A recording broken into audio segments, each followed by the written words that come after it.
I was visiting in Exmouth last week. Lovely hot day, obviously seaside town. And there was a group of boys and a group of girls. I think they were together, but they were walking separately. And the girls hung back a bit, and two of them took their outer clothing off, their jackets or whatever, and they carried on walking along the seafront, not on the beach, on the pavement, in their Love Island bikinis. So? I just found that quite shocking, really. I thought, why do they think that's okay to walk on the pavement? At a seaside resort in a bikini? Well, they weren't on the beach. There was absolutely loads of people. This was on the pavement, walking from the town. I just thought, well, okay, you are going to the beach, but can you wait till you get to the beach? Well, there'll be boys on the beach as well. Though they weren't on the beach, this is my point. No, I know, but if they went to the beach and they're in the bikini and you think that's okay, there'll be boys on the beach as well with eyes in their head looking at the girls in the bikini. Oh, of course there will, yeah. So what's the difference? You can expect to be molested on a pavement but not on a beach? No, I don't. Because you're wearing a bikini. No, I just thought that it was really unfortunate that they didn't wait till they got to the beach. Why? Because they're walking in the middle of everybody else with nothing on. They had something on. They had a bikini on in hot weather. Honestly, it barely existed. Well, good on them, because it'll be, you know. But it was bum cheeks everywhere. Well, do you know, how old are these girls, Margaret? About 14. Oh, come on. 14-year-olds in a bikini. Well, we were on our way to a fishing trip, and this guy was walking past, and he said, I wouldn't like to be their parents. Why? Yeah. Well, okay, it was literally like them walking on a street. Okay, it was by the beach, but it was not on the beach. And it wasn't even really close to the beach. If they rocked up at school in the bikini, I could understand your concerns. But they were in Exmouth on a sunny day in a bikini. And I'm afraid we cannot justify suggesting that if they were molested by somebody or harassed by somebody, that they'd somehow attracted it to themselves because they were in a bikini. I agree with you. But if it had been my daughter, I would have thought, oh, please don't walk down the pavement like that. Anyway, that's what I think. I mean, I'm as square as they come, Margaret. I really am. I mean, you could stick it on my headstone, my square headstone. But I just don't think there's anything wrong with that, is there? I think if you'd been there, you might have been shocked. Because everybody else had clothes on. I mean, if you're on the beach, that's totally different. But literally, this sort of tiny fig leaf What about bikini. parks? If a group of 14-year-old girls were in Hyde Park or any other local park, rugs on the floor, sunbathing in their bikinis, okay, not okay? Fine. That's fine. I think that's fine. Just But if you're walking along the street with everybody else along the street... But other people are in the shopping park and on the beach. No, they're not. They're not walking about, are they? They've got to their destination. Doesn't matter. What is walking and then they about? Can show off their lovely bodies, which these girls did have. Well, isn't that nice? So what? Not a pavement. I mean, I'm not a prude either. I don't get the pavement thing. I mean, Well, because they weren't on the beach. They hadn't got to the beach. It's like walking down in a shopping centre. It's right by the main road. It's not when the road is on the beach. Well, I wasn't very comfortable with them, and I would have, if I thought, I might have said something, because I just thought, oh gosh, that's really, really not necessary. But is it because you worried for their safety because of their undress? Yes, it is. But not when they're on the beach? Or in the park? A beach is a beach, and nobody's got any clothes on the beach, have they? So that's just... Yes, but they could still abuse and molest somebody, wherever they are. I don't think we're going to agree on this, Margaret. Margaret in Greenwich, thank you. You were bereaved from COVID. Yeah, Sheila, this is the first time I recall any show at all in my life, so I'm very, very nervous and extremely angry as well, so please bear with me if I'm... Apologies. I lost my father just start of the pandemic, in April, and it was, Sheila, I kid you not, honestly, it takes longer to get a cup of coffee because to bury my father, it was so quick, you will not believe. It was like within 5 minutes, a digger just dig up a grave and he was put in the grave and we were told to just get out. because of the rules and regulations, and there was such a huge queue of other bodies as well. And they were so severe at the beginning, weren't they? Those I know. rules, yeah. You will not believe, honestly, to this day, I just, oh God, I'm sorry. Oh, sorry. That's all right. I'm sorry. I'm just it's teary. It still makes me so, thinking about it, that it makes me so upset that my father we buried him and he was just alone, and we couldn't even be close to his grave. We have to do everything from distance. All my brother and sister, we just from the distance we were allowed, just because of these rules. And yeah, I'm sorry. Please don't apologise, Ali. It's it's difficult. You're talking on the radio for the first time, but it's a difficult subject you're talking about. You don't need to say sorry at all. And it's what even if Matt Hancock hadn't done this, what you've experienced, like many thousands of others, is painful, cruel, traumatic to have to bury a loved one in that way. And you saw.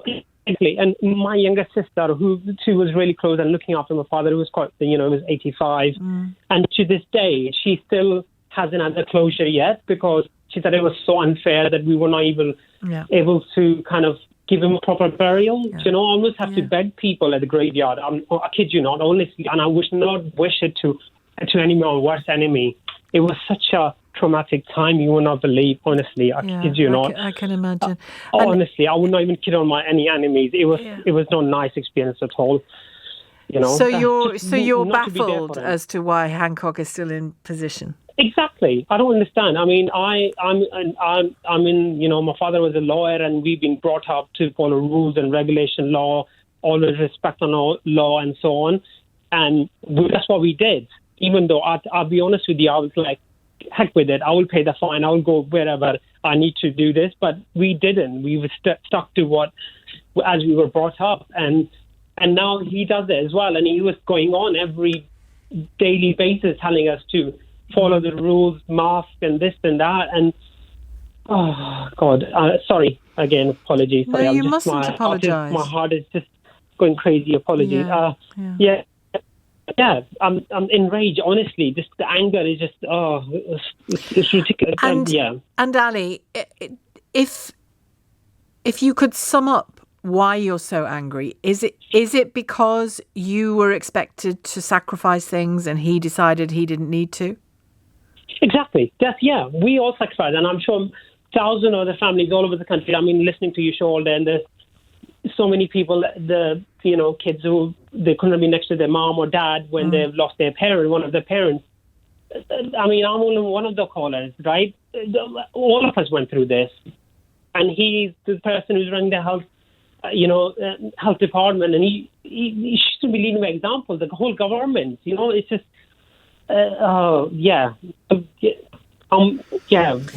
It's just you're infuriated. You're infuriated, and I understand why. Got so much to say about both what's going on in Israel and Gaza at the moment, but also that grotesque event yesterday, which chilled me to the bone when I saw it. If your response to what's going on in Gaza and Israel at the moment is to go onto the streets of anywhere in the world, but let's talk about London, to go onto the streets of London, to make a journey from Bradford, by the way, in the case of some of these individuals, to go onto the streets of London, to shout anti-Semitic threats and abuse against not individuals that you know or who have done anything wrong, but just against Jews and their daughters and their mothers. Sexual attack incited against the mothers and the daughters of Jewish people, right? So that's your response to what's going on in the Middle East. All that tells me, well, it tells me two things, at least. It tells me you are no advocate for Palestinians, true Palestinians, who are suffering in Gaza, like the 10-year-old girl that many of you will have seen on the television over the weekend, whose home had been completely destroyed. Family, pets, family members injured, killed.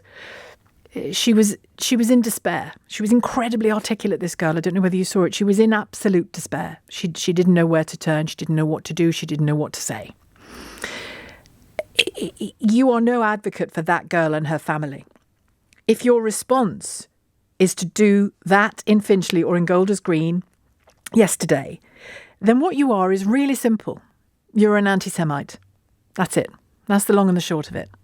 You're not a pro-Palestinian activist. You're not a campaigner for people in Gaza who are clearly suffering. You're not a campaigner for people to be safe in their beds in Tel Aviv and other parts of Israel. You're none of those things. You're just an anti-Semite.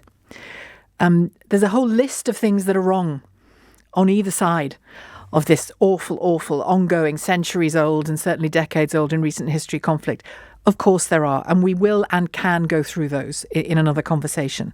But yesterday, those men in those cars shouting those things out of those cars about Jews in London were nothing short of just out and out, ugly, dangerous anti-Semites.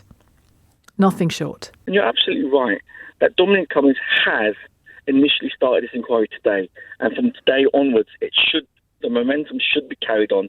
It shouldn't be kicked into the long grass, which it will do. Boris and Hancock will try to kick it into the long grass, and the worst part of it all, the government will back them because they know they have so much to answer for. And how, Sohail, how are is your family? Because you're obviously enraged by events, but you're a family in grief still.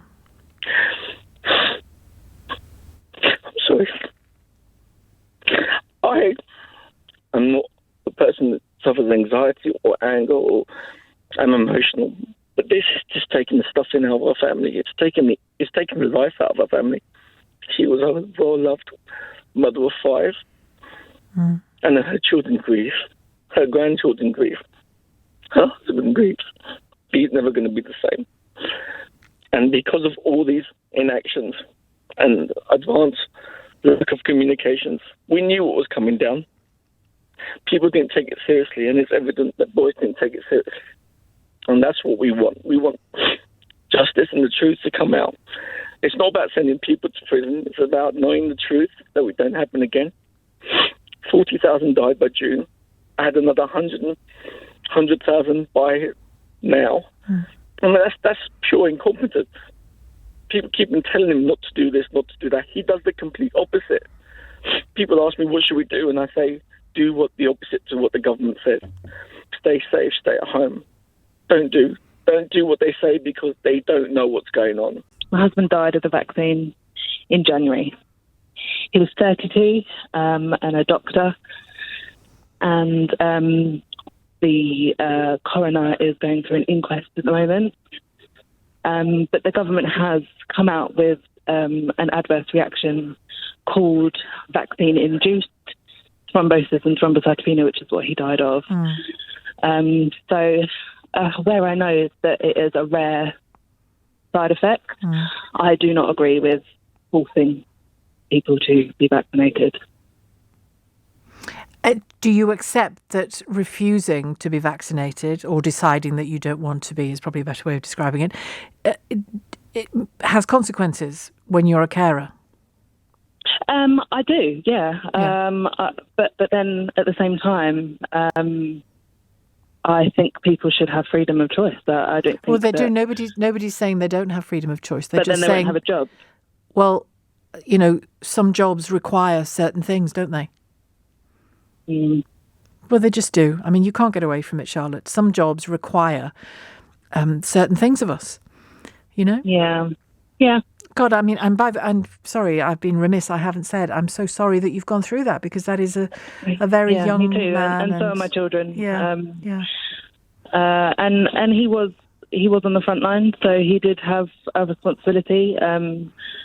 But yeah, I think forcing people to, or they lose their job. I mean, it's a bit much for a vaccine. Well, I don't. Approved. From the early reports, it's not that they would lose their job. It's that they would be redeployed in a way where they weren't so patient facing. Okay. But again, if like that's I said, I missed the beginning of the show. And it was, or it seems to have been. I know you've said that the coroner is still investigating it, but it was a clot. Was it for your husband?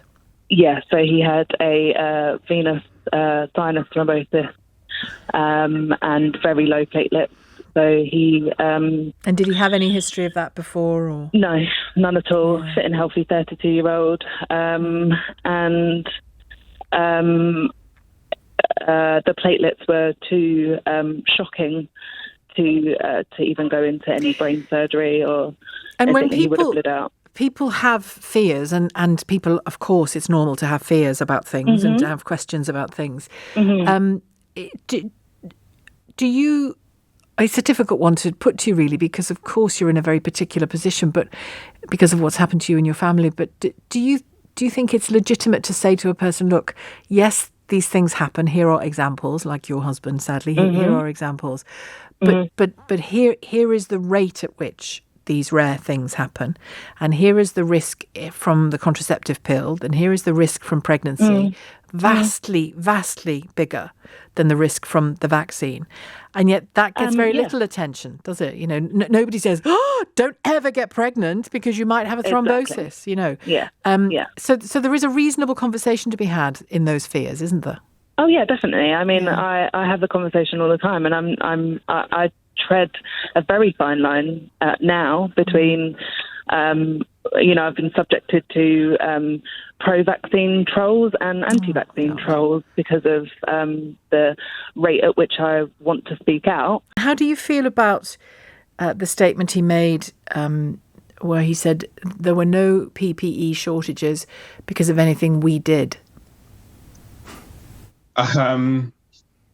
I personally find that difficult to believe that, the government can say that they didn't, none of their actions had any impact, because, I would say logically that also implies that, they had no power in the situation, that if nothing they did affected whether or not we had PPE, then I'd ask what exactly is your position. But I think you can also see that, we saw reports, of masks that weren't appropriate for protection being bought, like £250 million, I think, was spent on masks that then turned out to be not of use.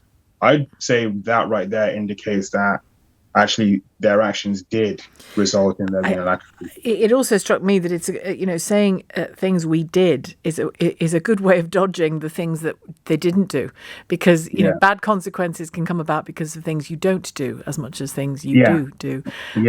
When you watch this, do you think inquiry now, this isn't good enough, this is an inadequate form of investigation, inquiry now?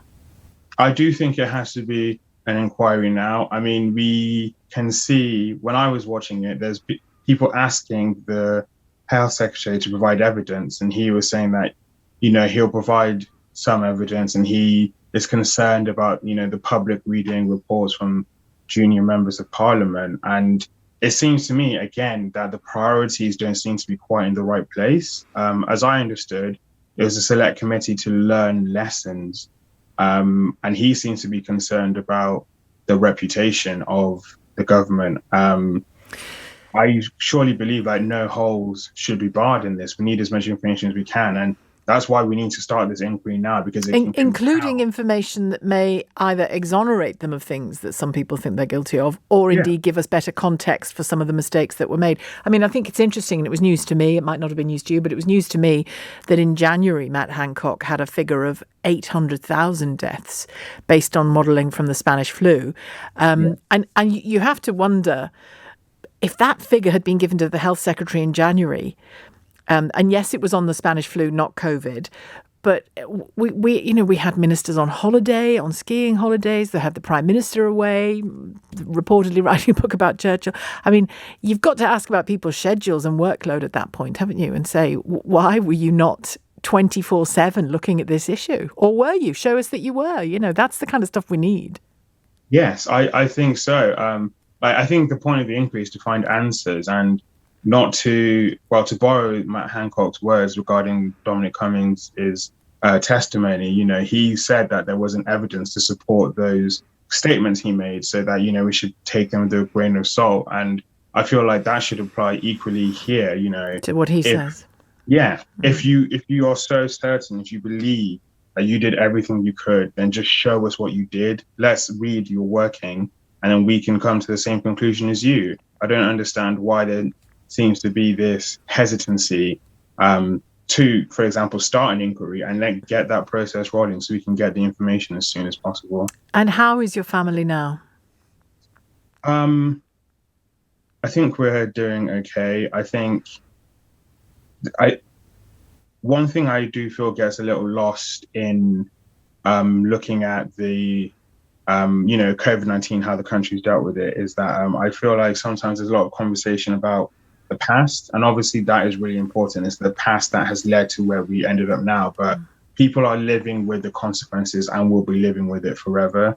My life has changed markedly forever, and that's something we have to deal with. That's something all bereaved families and people who suffer from long COVID, people who have lost family because they weren't able to get into hospital with conditions that aren't related to COVID. We're all having to deal with the consequences, and it's difficult at times to watch things like the testimony he's been given today and when Dominic Cummings gave them, because it really does feel at times like the focus is, looking after themselves. I feel personally like there's a lot of effort being given on saying, like, we did our very best, we did so well, and less effort on, being concerned about the well-being of those who are going through this. My family's doing as best as we can, I think, but it'd be a lie to say that we're good. You have in a number of papers and research papers looked at the patterns that exist and that we see time and again exist before women are murdered. How much or little work is going on about those patterns? I think there's a huge amount of work, but the problem is some of it is a little bit disjointed, I think, because there are different types of murder with different motivations. And sometimes we forget that, in terms of violence against women and girls, that there are things that join all of those categories together. And sometimes we just don't see, we don't make those links enough, I think. What are they? What are those links? Well, if you think about the way that we justify and excuse fatal violence, we are very, very keen, and it's something that I've found in so much of the work I've done, we're so very keen to justify and excuse male violence against women. And it doesn't really matter what category of violence that is. And I think it's about time, really, that we stopped doing that, because the best way to deter people from committing any kind of crime, really, but especially violent crime, is to make sure that they're held accountable. They must feel that there is a surety that they're going to be held accountable. And when we look at things like domestic abuse and rape, there's no surety there that anybody is going to be held accountable. I had a call just before the news there from a young woman, single mum with a 6-month-old baby, living in a flat. And it turned out a neighbour opposite in the same building was stalking her, sexually threatening as well, sexually threatening behaviour, violent threats as well on the door of her house.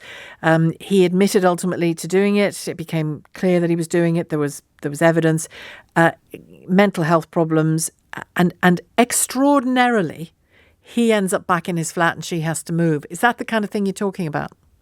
That's exactly the kind of thing I'm talking about. The way that we approach, the way that we respond to violence against women is always to look at the victim and see what they should have done differently, how they can keep themselves safe, rather than offender management. That's something that we really aren't good at with violence against women. Wayne Couzens, before he falsely arrested and kidnapped and raped and murdered Sarah Everard, before he did that, in the weeks, even days leading up to that, he was accused of flashing, essentially, indecent exposure in the same area.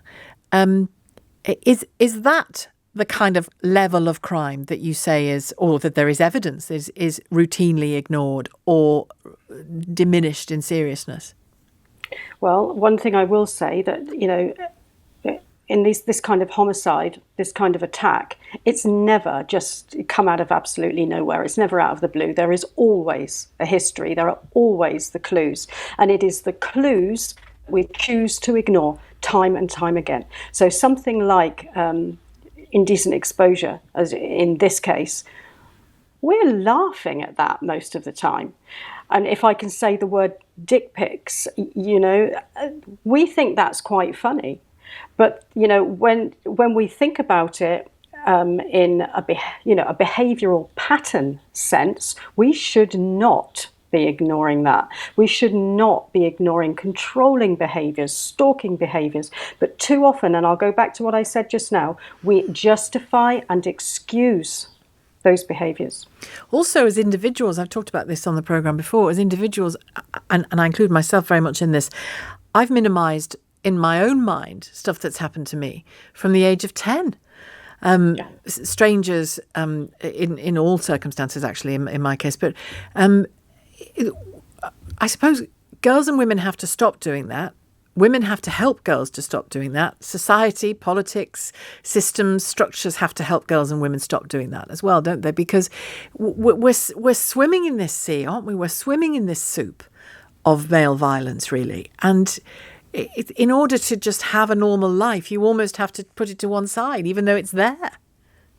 I don't think women realise how often they are risk assessing, how often they are thinking about, maybe even subconsciously, their safety. Even walking into a bar, do I need to cover up my drink in case somebody's going to spike my drink? And I don't think men realise how often women are risk assessing. And male violence isn't just a problem for women, it's a huge problem for men as well. Huge problem. Many, many more men will suffer homicide than women, and it's always at the hands of another man. It is worth it for all of us to address the practice that we have of justifying and excusing male violence.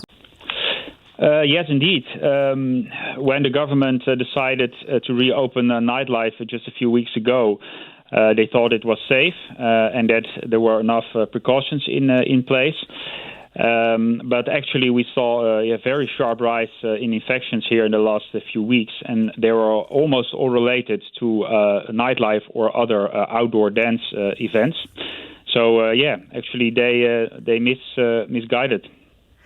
Do you think the government has paid a political price for that decision? Yes, in Holland. Yeah, absolutely, because our caretaker prime minister and also our minister of health, they actually apologized a week ago for the really fast-growing wave of infections. They didn't think it would grow so fast. And they said they made a mistake, and they apologized actually to the Dutch people. Mm. And do you think because of that experience, the sort of reopening and then the high infection rate because of it, and then the closing again in such short order, 3 weeks, do you think that's made it less likely that the Dutch government could do what our own government is planning to do on vaccine proof? Well, actually, they are now talking with event organizers and the nightclub scene here in the Netherlands to look at the measures and how in a few weeks' time maybe there will be again some events possible. I don't think they will do it indoor, but maybe in outdoor areas, festivals in the outdoor with more fresh air, and that it would be less dangerous. So they're now talking and trying to get things straight. But it's still very doubtful if there will be anything left of our festival summer here. I would say, wouldn't it be great and consistent if she was as impassioned about the memorial to Marcus Rashford as she was for pro-slavery statues? I really think she should have given the same 10 years legislation she wanted to push for these historical figure statues. Why is she not pulling out those army tanks to come for? Well, there's no army tanks. Steady on. There's no army tanks. But you know what I mean. Come on, but I do. Why was she not going full blazes for this kind of disgraceful act towards somebody who loves this country just as much as those people did and has done something for this country in terms of uniting people? He does love his country, and he also has put some real sort of concrete action on that, hasn't he? Yeah, absolutely. And I know you said earlier in your introduction when you said, she herself is a person of colour and she herself was a refugee. No, she wasn't a refugee. She was born here. Her parents were immigrants. Yeah. But, I mean, And on that basis, I remember once you recommended the interview that she did with Global with Nimco Ali. Mm-hmm. I mean, I'm not a fan of either of them. However, on your recommendation, when you gave her a little shout out on your show, I listened to it because, Nimco argues she herself has experienced racism and and just to see a more human side of her. However, I would like to say, would it be unreasonable to assume, given her Asian experience, her family's Asian experience in Uganda, that maybe she grew up in a household where there was resentment towards other ethnic minorities because of the way she was treated? I've no idea. They were treated? I've no idea. I would love to ask her, because I really don't understand how a person of colour holds the views that she seems to put out there. And I mean, I know that she herself should be attuned, much like people who are Jewish can hear the anti-Semitism because they're attuned to it. She herself should be attuned to what dog whistle racism, because it affects people that look like her. But hang on, Simon. It's also, it's borderline racist to say because of the colour of somebody's skin, they should think a particular thing and communicate in a particular way. So just be careful along those lines. Well, no, but I mean, I think I myself as a person of colour think that I would have, okay, you're right. I assumed that other people of colour were mindful of the things that they say and put out there, because but they may disagree. But they may. I understand why you're saying what you're saying, but the nuance of it is that people may still look at it of the same colour as you, may still look at a situation and differ with you about it, and put their emphasis somewhere else where you wouldn't put it. It doesn't mean they are rejecting their skin colour or their heritage. It means they disagree with you. They're allowed to disagree with you. Yeah, 100%. But I don't think there should be any disagreement against anti-racism. I don't think there should be any disagreement. She says there isn't. She absolutely is against racism, and she challenged... Is she though? She says she's absolutely against racism. She said in the House of Commons, when a Labour MP suggested that she was racist herself, she stood at the dispatch box and said, in a very sort of contained anger, I thought, when I watched it, nobody can give me lessons about racism in here, because I was that girl in the playground being picked on for the colour of my skin. So don't tell me I'm a racist, essentially was her message. So yes, she absolutely insists she's anti-racist. I don't know then. In that regard, I mean, you don't believe her, but that's what she says. Well, but the minute what someone says and what someone does, and what the views that she espouses and the policies that she puts out there seem to have no issue. To me, it's the equivalent of being an anti-woman or being an anti-LGBT gay person, or being an anti-trans person. But to me, I see her as being anti. Look, all right, calm down. You said I get it at the beginning. Here's what I'm getting from you, Simon. There are lots of women in the world, and I disagree with loads of them. How about that?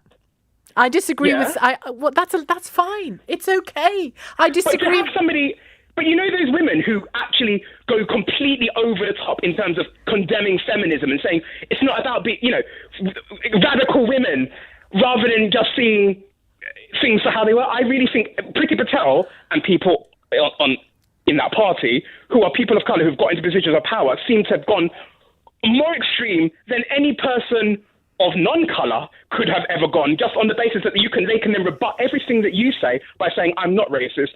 Priti Patel, I would argue, has done nothing for people of colour. Not that she should be our spokesperson, or she is an elected official for everybody, but I don't think she's benefited any cause for anybody of colour, and I don't think she particularly. But equally, Simon, she's not required to, is she? In her whole life, I mean, she's not required to do particular things. In her role as Home Secretary, she's required to do particular things, but she gets to choose how she lives her life.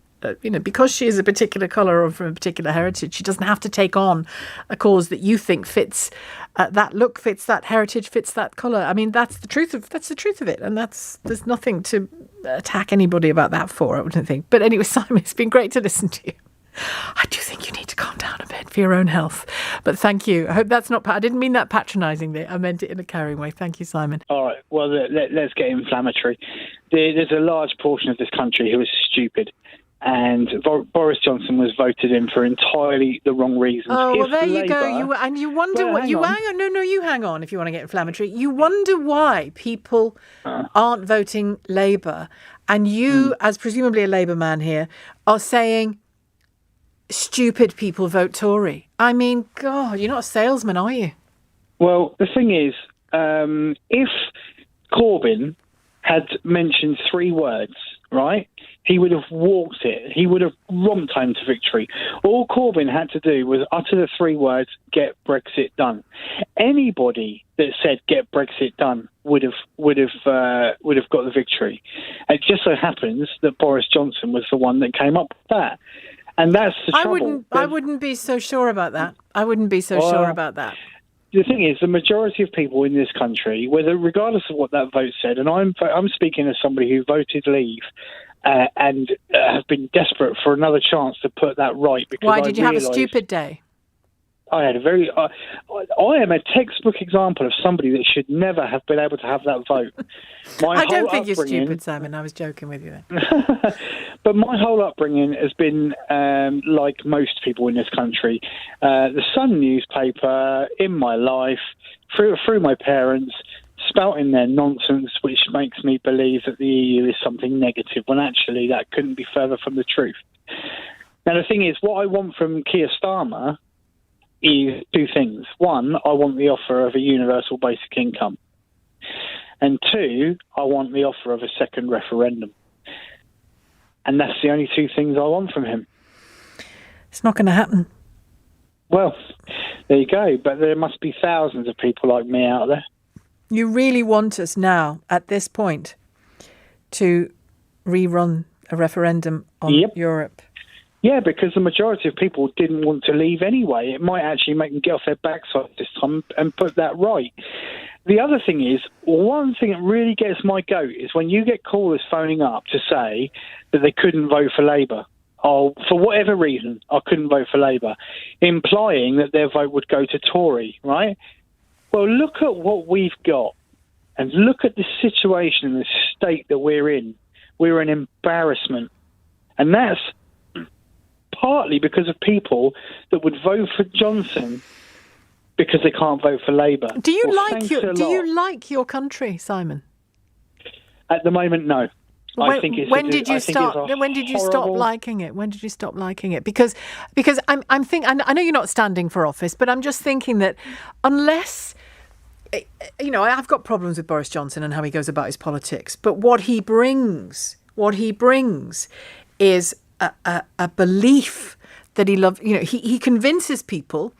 And part of a politician's job is to convince people. He convinces people he loves his country. I suspect he does love his country. He convinces people he loves his country. He convinces people he's going to get things done. Debatable, very debatable. He has a capacity to move away and bring other people's attention away from things which are problematic for him. Well, that's not edifying, but it's really useful in politics. So what I'm asking you is, what is it going to take for more people who support Labour to come across as positive about their country, come across as people who believe in what they're saying, rather than denigrate half the country? But what can you do? Well, when Boris Johnson got all those votes that gave him the 80 seat majority, the first thing he did in that speech on the steps was to recognise that people had stepped out of their comfort zone for him. He's smart. Sheila, it doesn't matter. He could stand there It does matter, Simon, because you've got to do the hard yards in politics. Yeah, but listen, let me make my point, right? He could stand there and talk in Chinese, okay? Everything that comes out of that man's mouth, probably will in my soon. opinion, everything, every word, every sentence, every noise that comes out of that man's mouth, in my opinion, is lies. It's empty. But you can't, so I'm going to finish it here. You can't say someone is a liar with every utterance, in your opinion. If you're going to do that, name the lie, prove the lie. Like the one I talked about in the House of Commons the other day. I mean, he lied in the Commons when he said that he had always condemned the booing. He didn't. He didn't always condemn the booing. It's not true. It is a lie. But you can't just say somebody always lies as soon as their mouth opens without proving it. Simon, thank you. Good to talk to you. It's 2:46.